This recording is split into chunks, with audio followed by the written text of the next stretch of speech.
What's going on, everybody? Welcome back to the channel. This is going to be a very long kind of series of videos for this, what I'm about to do.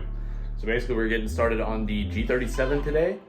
In front of me, I have basically all the parts. Quite an extensive list, and some of them aren't even here yet. So first off, starting right here, we have the single piece aluminum drive shaft from Drive Shaft Shop.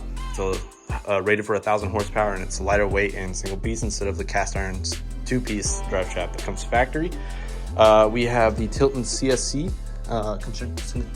concentric slave cylinder, and some, this is basically what it looks like. It's by Z1,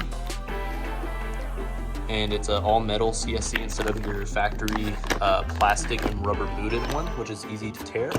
We also got some RBS 600 by Motul for the clutch fluid. We have the front plate that goes from the factory, because at the moment I have a concentric slave cylinder elimination kit from Z1. I wanted to do this because I've heard a lot of better things about this one. So I have that so I can put it back on.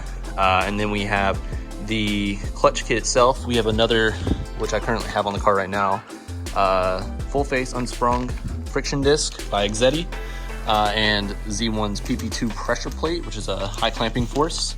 And we're waiting on the lightweight flywheel to come in right now. One thing I'm very excited about and can't wait to actually do is the Cooler Works short throw shifter. That's gonna be awesome. I got that for Christmas. Big thanks to my parents for that, because that is very cool that they got this for me. Cannot wait. That's gonna be fun. I can get this closed.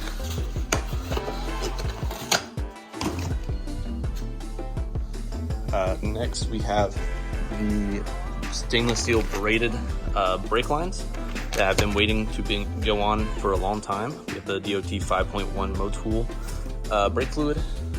We have the Nismo GT Pro with the 409 gear ratio and solid diff bushings. And to go with that, we've got brake-in fluid for some red line 75/90, and then some Motul Nismo competition oil 75/140. So can't wait to use that. I can't wait to feel the car once all this stuff is in. We also have a new alternator because mine went out, and probably gonna have to get a new battery as well because it kind of absorbed that. And then we've got the serpentine belt because mine's factory and it's looking pretty cruddy. And then we've also got this pipe to go on to change it from a dual to a single out the passenger side of the rear. We're gonna see how that goes. We're gonna get that dealt with and kind of get started. We've already got the car jacked up. So I've got Ron, Michael, and Jordan here. They were nice enough to come and help me out. So far we just got it up. It took a second to get it out of the yard where it was sitting for the past month almost. So finally got in here and jacked up on the jacks. We're gonna start taking apart the exhaust. Probably gonna go ahead and drop the diff. We're gonna go ahead and get started getting everything out, and I'll just have this sitting on a tripod to watch underneath as we get going on it. So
All right, so we got the dual exhaust out from under the car as well as the rear sway bar. We got Jason here as well. Ron went to go get something done to his car. What do you do, Jordan? He's doing a oil change on the 350. Oh, on the 350, okay. Michael's currently under here helping undo the drive shaft. We just unhooked the axle bolts to the axle to stub axle bolts. Once we get the drive shaft unhooked, we'll be able to do the front nut on the cover stud, and then do the rears and slowly let it down with a jack under it and see how that goes. It's probably gonna be pretty scary.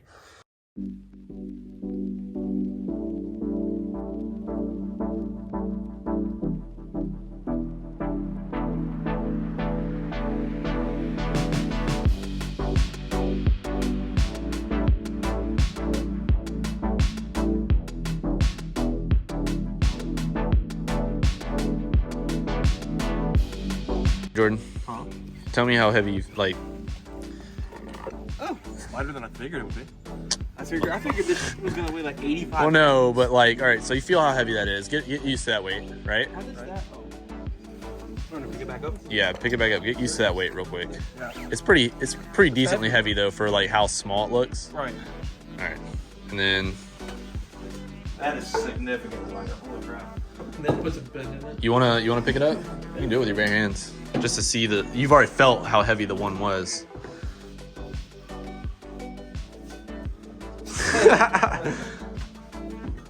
And then it's one piece too. That's... Yep. And it's rated for more power, so it can handle boost, it can handle drag, like anything I throw at it really, until it can't, and then it just twists and shreds. And, yeah. Well, it hit the exhaust first, so.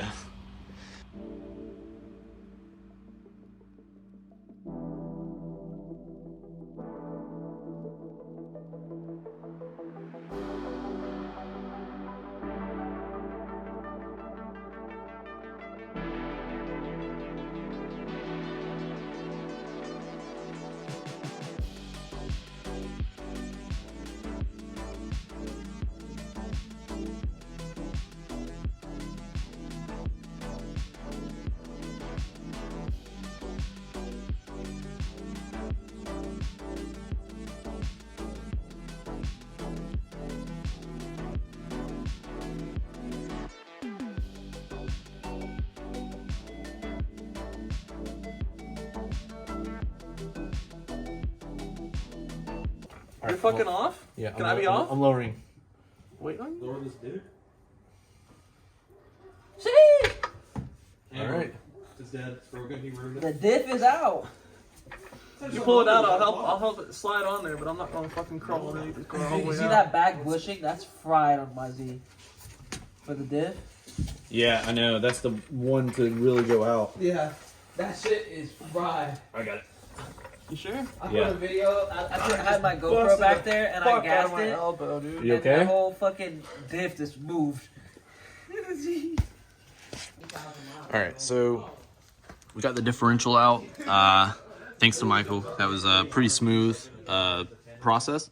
What I'm gonna do next is go ahead and do the belt and the alternator. I'm not gonna film that just because it's pretty simple and not quite as cool as doing the differential and the drive shaft and all that. So gonna knock that out and be done. I think we're gonna call it a day after that. So see you guys in